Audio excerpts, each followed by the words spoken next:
Good morning. Hey, how we doing? We're doing good. How are you doing?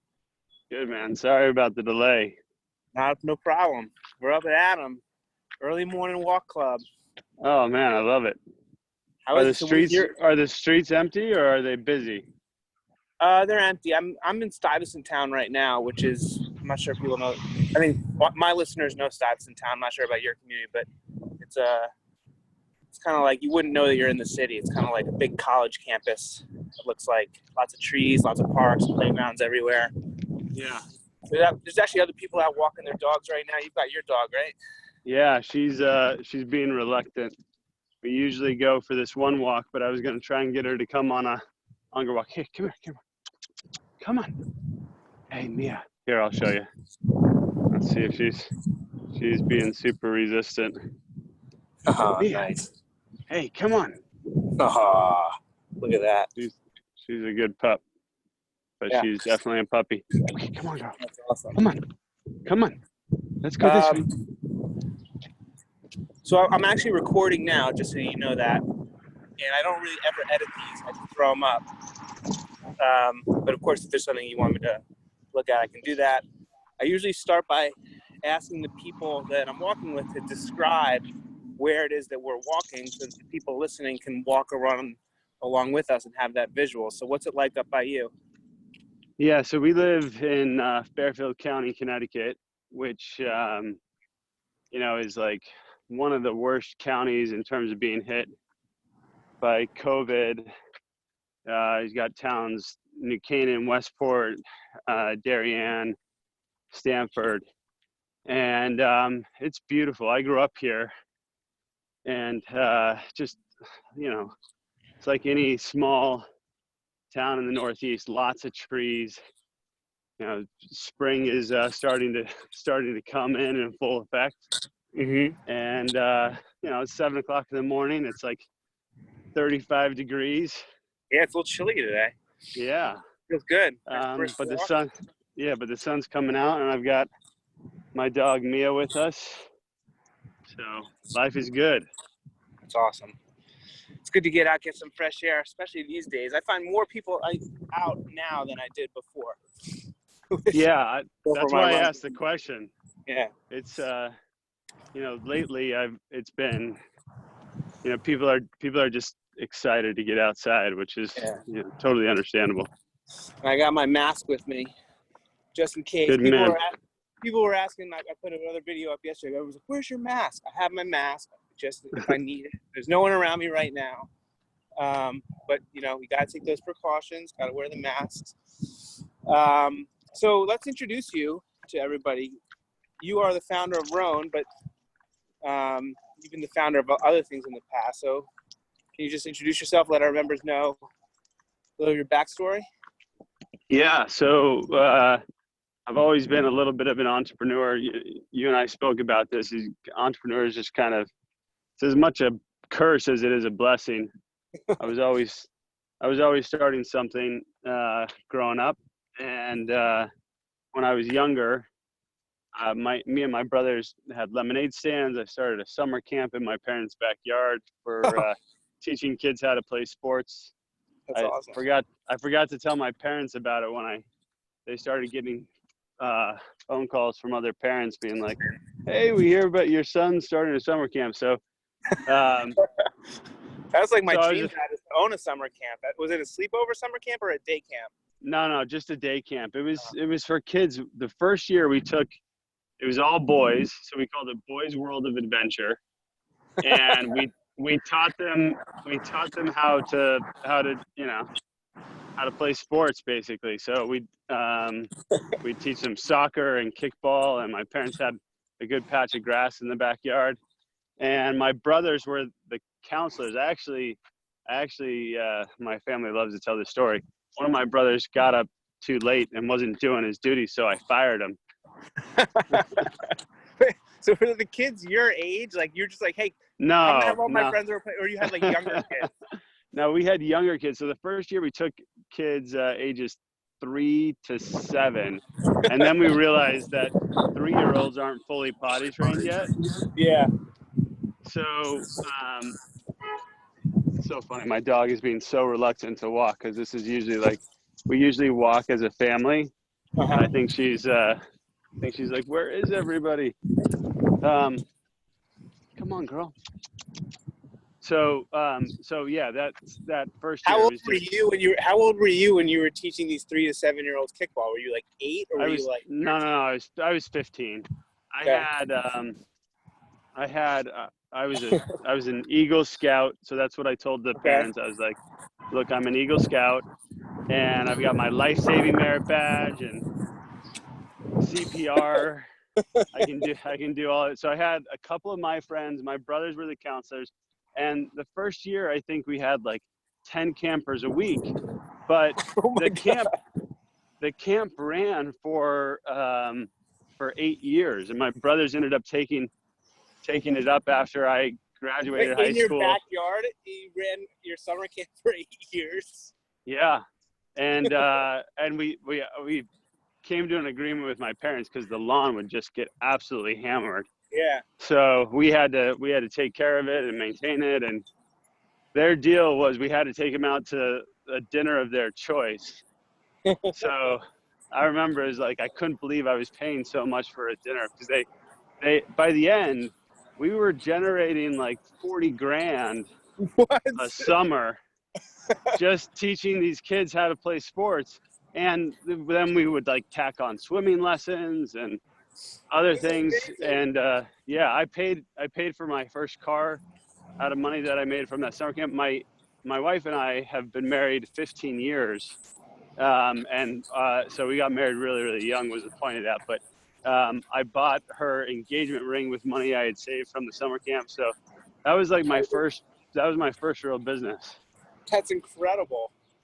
Yeah. When you said I started a summer camp in my backyard, I was thinking like, oh, he's in, like he's in middle school. He's like having his friends come over and play, and he's like charging his friends to come over and play for like a summer. And like your parents put the kibosh on that probably pretty quick. You had that for 8 years. You started when you were 15. That's like you're 23 years old and you're still running a summer camp. Well, I wasn't running it as much as when I left, but then I came back. I went and lived in Italy for a couple of years, doing a mission for my church. And when I came back that summer, my brothers were like, "Hey, we're doing the camp again." I was like, "Oh, I want in." So, yeah, it was a nice little lucrative summer job. And but I just love kids. I always have. I grew up in a big family, 6 kids in my family. I'm a middle child. I have. Where did you grow up? Oh, in Fairfield. I grew up in New Canaan, Connecticut. Yeah. And yeah, I have over 55 first cousins. So I just grew up around a lot of kids, and I just enjoyed it. So that was kind of my first thing. And then when I was in college, I wrote a business plan to allow restaurants to receive text message ordering. And this is like, this is pre-iPhone. So the iPhone hadn't come out yet. And I remember we made it to the semifinals of the statewide business planning competition. And the judges were like, this is like, you're saying people are going to use their phone as a wallet? I was like, yeah, that's what's going to happen. And they were like, no, like that's so insecure. What happens if somebody steals your phone? And I remember being on stage and be like, what happens if somebody steals your wallet? Yeah, exactly. And so we ended up getting a little bit of funding to start this business. And we pivoted a couple of years, well, really a year in. And what year was this, by the way? Is it like, what year is this that you're talking? It was 2007 that we launched it. That doesn't sound like that long ago. To me, it doesn't sound that long ago either. But if you're talking to somebody who's in their 20s, it sounds like a really long time ago. Yeah. But yeah, so we built this business up. We pivoted into sports stadiums, focusing on doing fulfillment at sports stadiums, because the hard thing was, this was like Seamless existed, but it was called Seamless Web, and it was only a website. Yep. Yeah. Grubhub didn't exist yet. So we realized quickly that it was going to be really difficult to grow restaurants and consumers at the same time. So Mm-hmm. we started focusing on sports stadiums, and that was quite the experience. But my dad worked in sports my whole life. He's an incredible sports executive, and had, Oh, you know, so he that's cool. yeah, so it was kind of this nice intro into sports, and we started growing that way, but we were still so early. And the problem with sports stadiums at the time is they didn't have high density wireless. Right. They were disproportionately likely to have fans with smartphones that would eat up and chew up a lot of data. We were an early iPhone application. Like, I don't know how many iPhone applications have been built yet when we launched our iPhone application, Huh. but you couldn't download it in a sports stadium. Anyways, Right. long story short, we built this, and we ended up selling the company and the IP to the 49ers, who then went and built some incredible technology for their stadium, Levi Stadium. So if you go to Levi Stadium and you order food and drinks, it's off the back of this IP that we kind of built. Wow. I remember it was getting our first That's a patent. big deal. Yeah, it was a lot of fun. And so, it was a lot of fun, but it was also, at the end, it was a bad result because we just couldn't grow Yeah. fast enough or generate real revenue at the time. And so ended up selling the business. I was really frustrated because, as an entrepreneur, when you start anything, it's a roller coaster of emotions. Like, Yeah. one day you feel like, hey, we're going to take over the world. And the next day you're like, I don't know if I'm going to be able to pay my employees or, Yeah. and so it's just that roller coaster. I think that's what I've always kind of lived for. It gets me excited, but yeah, that was tough. So Yeah. I started out consulting, and I ended up meeting with an executive that I had pitched at the NFL, and he said, I want you to come interview for this job, this role that I have. So I went, interviewed, and then I ended up joining and running the sponsorship strategy side of new business development at the NFL. At And the that's where NFL. yeah, Wow, and that's cool. I didn't know that's that. where that's where I was when the idea of Rhone came about. And Rhone wasn't my idea; it was my brother-in-law's idea. And he's my co-founder, and I've got a couple other co-founders. And I just was the only one out of us that had any real entrepreneurial experience. So they're like, "Oh, you should be the CEO. Huh. You should be the one who runs this thing." And the other two initial co-founders both had much more lucrative day jobs than you make at the NFL. So they kept them, and I kept on running it, and here we are 6 years later. Wow. And so, for people who might not know, what is Rhone? So Rhone is a premium men's. We use the term performance lifestyle brand, and Okay. what that means is we make highly technical products for running, for working out, training, but we also make a product that you can wear just for life. Whether it's to Right. work, whether it's hanging out with friends. There's been this huge collapsing of categories, both in the men's and women's space, but it's almost like this casualization process, and people are coming to expect the level of performance fabrics that they have in their training and technical gear in their everyday life product. And we're also seeing, some of these classic silhouettes, when you add in, ooh, dude, it's cold. But when you add in some of these technical fabrics into these traditional lifestyle silhouettes, you can build some really unique products. So we make these dress shirts out of Italy using four-way stretch technology. The dress shirts are like, they will ruin dress shirts for you. And then we're known for one of our pants called the commuter pant, which you can wear to work and hang out with. And yeah, it's been awesome. We've become Equinox's #1 men's brand and Peloton's #1 men's brand. And Wow. And we've got, the most incredible thing is just the community that we've been able to build. A really, really good people. We're really trying to elevate what it means to be a brand. We're not just trying to tell you you can lift more weights or run faster or have better performance, but we're trying to say, we're trying to elevate you for whatever your pursuit is. And in some cases, that might be being a better father, or better husband, or more active in your community. We're just trying to help outfit you for what your life is. So I have a bunch of Rhone gear, which I mentioned to you, but just let everyone else out there. It's very good quality athletic wear. And I wanted to connect with you for a long time, and our friend Harry Bax just connected us this week. I love Harry, by the way. Yeah, big shout out to Harry. What's up, Harry? Hope you're listening to this or watching this.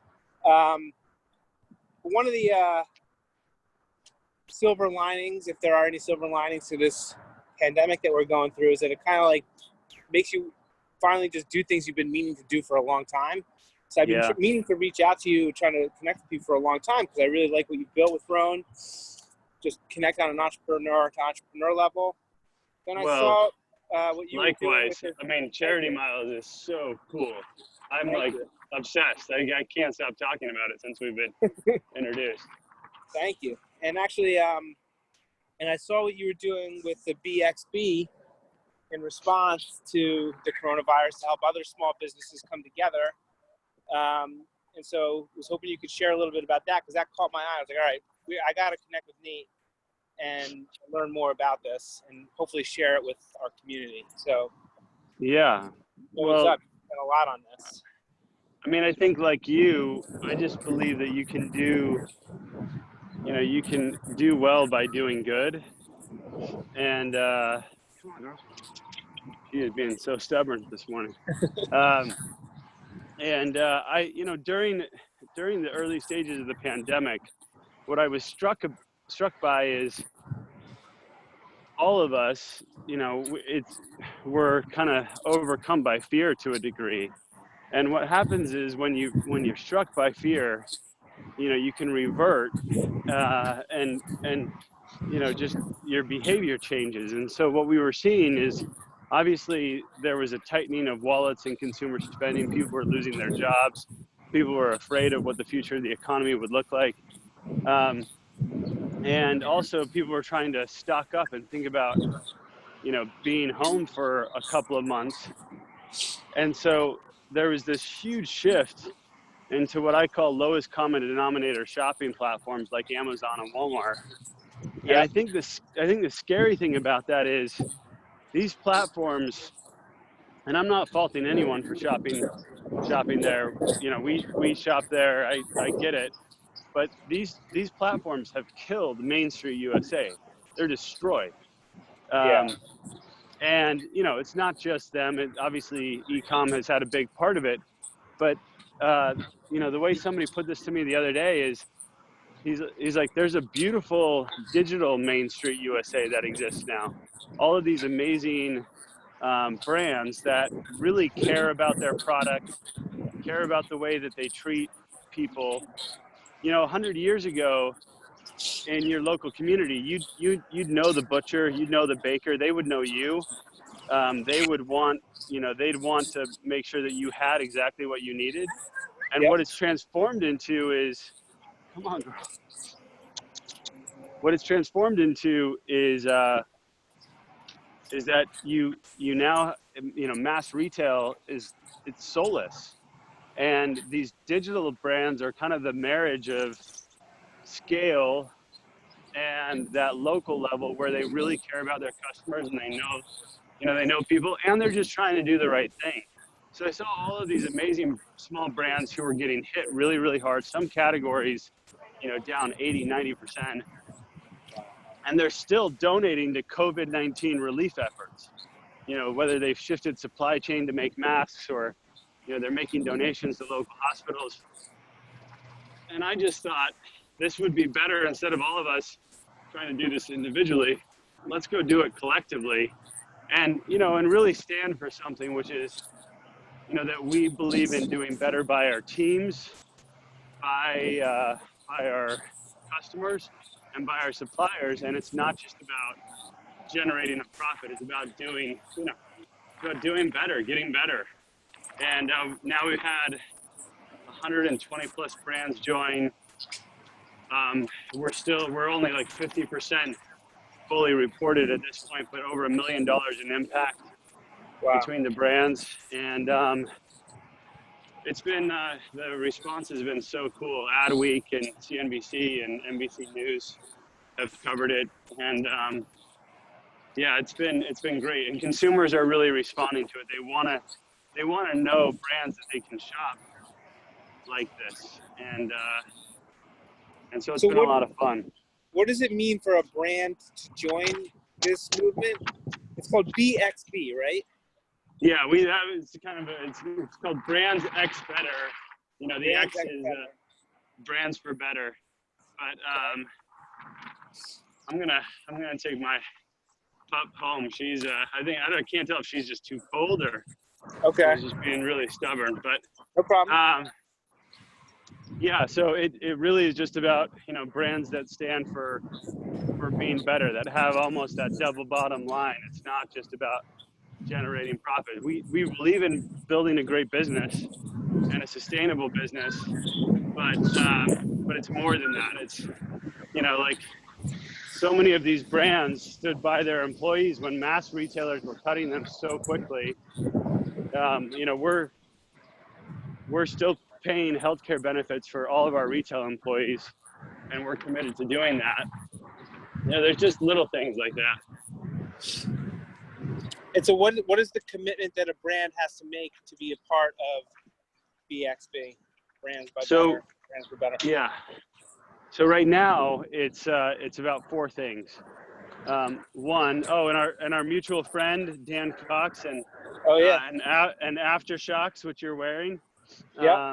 They're all part of it. So Dan's companies Metcon and Wealthy, and then Aftershocks are all part of it. Yep. And so the commitment is that brands will donate 2% of sales or 10+% of proceeds to a COVID-19 related cause. And they will also give a benefit back to customers during this time. So that could be a site-wide discount. That could be a GWP. It could be kind of anything that gives customers, something that they would appreciate. Come on, girl. Okay. What's a GWP? Sorry, a gift with purchase. Got it. Yeah. My retail acronyms. Sometimes you don't realize something for the customer and something for the COVID relief. Yeah, you've got and 128 companies that are part of this so far. Yep, and then in addition to that, it's about kind of assisting each other. So there's a big Slack group. People are sharing best practices, and by the way, there's a lot of competitors, in the group. Kind of micro competitors with each other, and that's also pretty rewarding to see. Is just, again, people putting those things to the side and trying to help each other. That's great. That's great. So is there a place that people can go to find out who those brands are and hopefully support those brands when they're making any of their purchasing decisions that hopefully people will eventually be making, or hopefully be making now too? Yeah, well, I need to get you involved, and we're working on something with Charity Miles, because you're doing a much better job helping me tell the story than I am. Now hopefully I can focus better. But yeah, so people can go to www.brandsxbetter.com, and if you're a brand that's looking to join, there's an application there that you can fill out, so that we can make sure you qualify. And if you're a consumer, what we're trying to do is there's a list of all the brands, but we're going to make it shoppable by category. So we understand that people are tightening their wallets. We understand that people might not be spending money, and we get it. But if you are, if you are still shopping, if there's a special event or holiday, or, there's everyday products in there, like there's some great skincare brands and, deodorants and things, soaps, things like that. You can go and you can click that category. You can see the brand that is there. It'll take you a little extra time than shopping on Amazon, but you are going to find some brands with amazing souls. I think these lowest common denominator platforms can be really soulless sometimes. And if we don't want to kill the digital Main Street of USA, we really need to make sure many of these brands can survive, because they are going to do everything they can to give back and stay relevant during this time. Yeah. And you know what? I've seen, like I mentioned earlier, I'm not sure people can tell, I'm on the East River right now. Yeah, Sunrise is coming up over there. So beautiful. This is where I run in the mornings. And usually when I'm out here early in the morning, there's not that many people out. But I'm not sure people can tell. There's been like a bunch of people running by. There's way more people out walking and running now than there was, I think, before the pandemic. And so all these new people that have come to the sport, welcome. And if you need some new running gear, if you're a man, check out Rhone. Because you know what? Thanks, really. If you're getting into the sport, you're gonna need to buy some shorts and a shirt. But anyway, what I also wanted to ask you just about your entrepreneur's mindset and like how you've been experiencing this as an entrepreneur. Like, how has this affected your business? What do you either advice that you have for other entrepreneurs like me, or things that you wish that other maybe non-entrepreneurs might know from your perspective about what it's like to be going through this as a small business owner? What do you wish people out there knew about the perspective, what you're going through right now? Yeah, I mean, it's been really tough. It's been a roller coaster of emotions, and I don't think it's dissimilar than most people. On some days, we're part of the lucky ones. Like our family's safe, everybody is safe, and that makes us lucky and fortunate that we're not being directly impacted. We certainly know people in our inner circle that have been have had COVID or are currently getting over it. Thankfully, nobody's passed from it that we know. But it's been this roller coaster of emotions of, fear and concern and also enjoyment and understanding that this is a special time to get to be with our family members. But, as a business owner, I will tell you, when in all of your scenario planning that you do for any business, you never plan on 3 months of a channel just going dark, going to zero. And we're not just talking about 3 months, we're talking about 3 months plus a huge overhang. We have 5 retail stores. They're all closed. The landlords in many cases are still asking for rent. And then, places that we sell on a wholesale level, they're also closed. And thankfully, we're a lucky company that the vast majority of our revenue is e-com derived. So we're still shipping and, we're still able to maintain a business. But we've had to make changes to our team, which has been really painful. I took a big pay cut. My co-founder took a pay cut. And we asked our team collectively to share in that, and we asked for everybody to take a 10% pay cut so that we didn't have to let go as many people. And the encouragement and support and energy that we've had during this time has just absolutely blown away my expectations. And so, right now what I feel is hope. And it reminds me of that great line in Shawshank Redemption when he says, hope is a great thing, Red. It might be one of the best things, right? Huh. And I think that's what we can do right now is let's look at history relative to what our country has faced in times of past. This is something we can and will overcome. This is something that we must overcome economically. But whatever it is, as an entrepreneur, I just kind of approach it with this creative energy that entrepreneurs are creators. I was talking last night to a man that I grew up with, who was kind of a mentor to me, who built two airlines, three Wow. airlines. Wow. His name's he co-founded JetBlue, or Huh. he founded JetBlue. David Neeleman is his name, and I'll leave economics aside, but imagine what's happened to him economically. He owns two international airlines right now, and the level of bailouts from these countries is nowhere near what the US is doing. And this is a guy who's probably had 80 to 90% of his wealth evaporated overnight. And yet he was in great spirits. He's like, look, we'll be creative, we'll find a way to get through this, and there will be future opportunities. He had not missed a beat.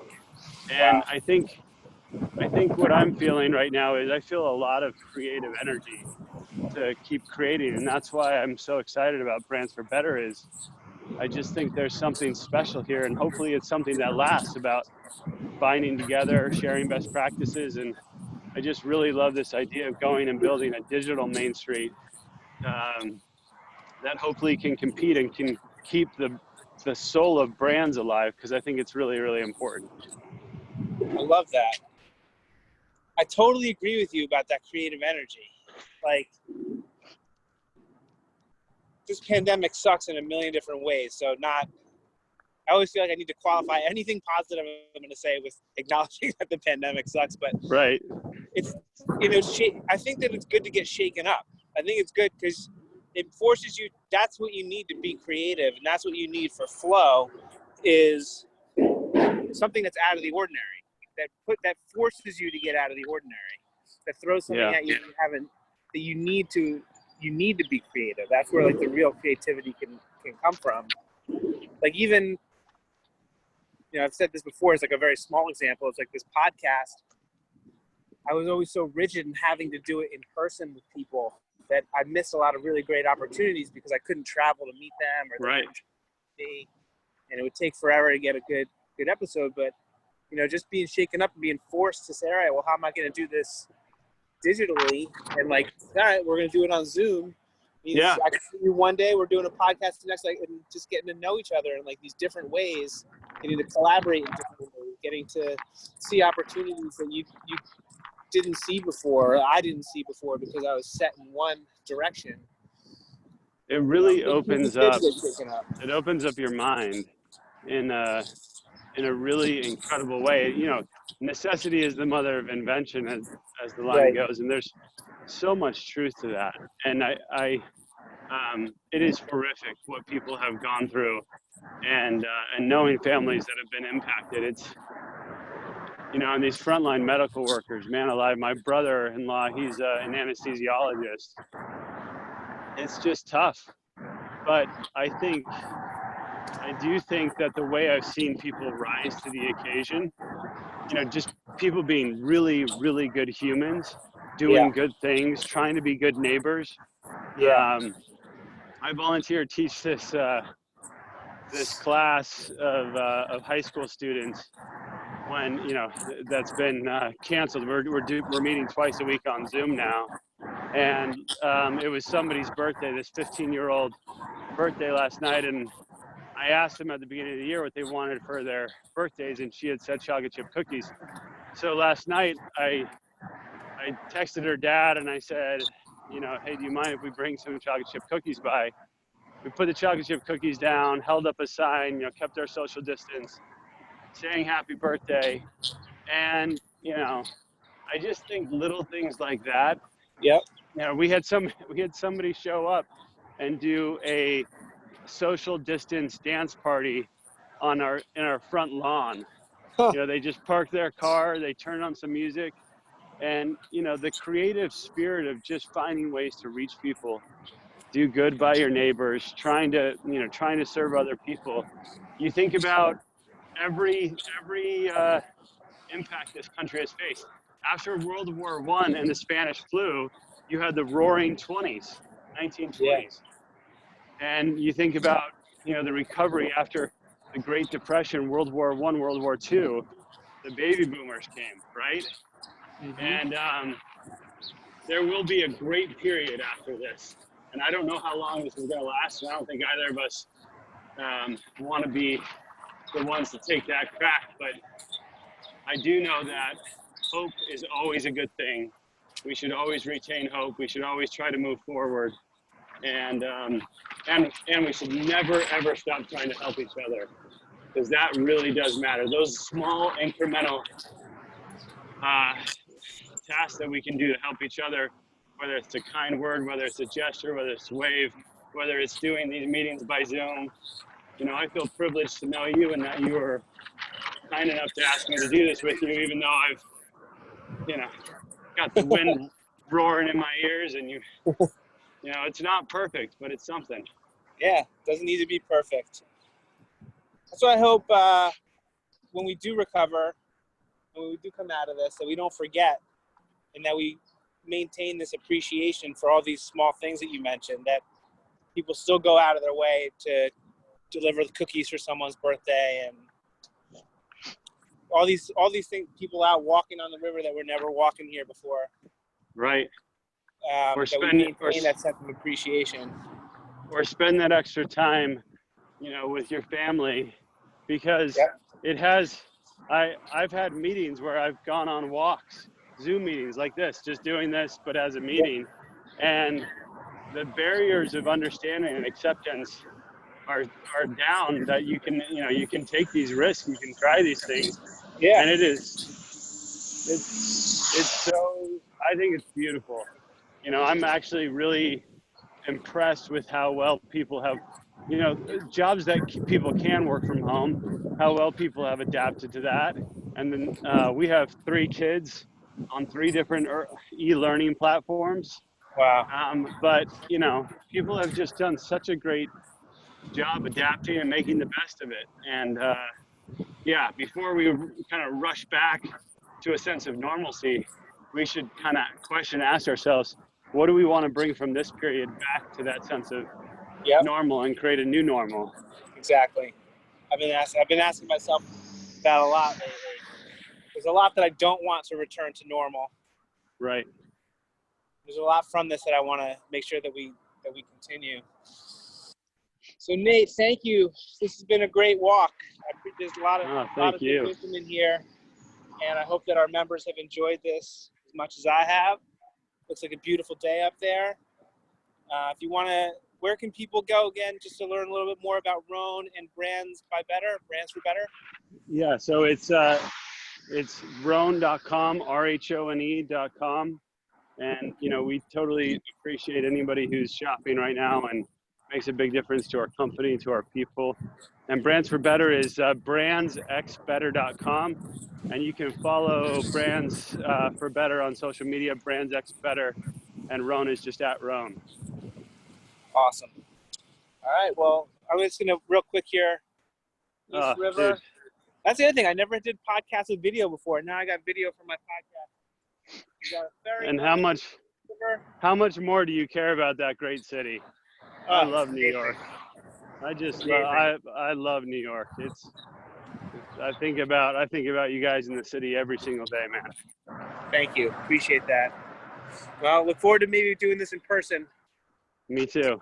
Thanks for making the time, Gene. Thank you. Thanks everyone out there for walking and running with us. Every mile matters. Bye.